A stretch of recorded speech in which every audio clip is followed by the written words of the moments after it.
నమస్తే అండి. ఒకసారి స్వామి వివేకానందని ఒక వ్యక్తి అడిగారటండి, మీరు భగవంతుడిని ప్రార్థిస్తారు కదా, మీకు వచ్చిన లాభం ఏంటి అని.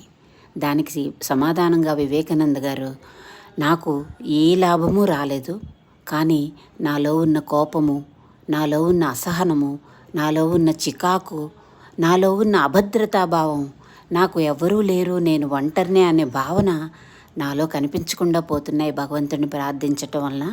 అందుకే నేను భగవంతుడిని ప్రార్థిస్తున్నాను అని చెప్పారటండి.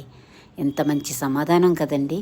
మనం భగవంతుడిని ప్రార్థించేది మన కోరికలను నెరవేర్చేయాలని కాదండి, మనకు కష్ట సమయాల్లో అండగా నిలబడమని, ధైర్యం చెప్పమని, మన వెన్నంటి ఉండి ముందుకు నడిపించమని కోరుకోవాలండి. అప్పుడే ఆ స్వామి అమ్మవార్ల కృప మన మీద, మన కుటుంబం మీద, అలాగే మనకు సంబంధించిన వాళ్ళందరి మీద ఉంటుందనేది నా నమ్మకం అండి. మీరు నాతో ఏకీభవిస్తే ఈ వీడియోని లైక్ చేసి షేర్ చేయండి ప్లీజ్.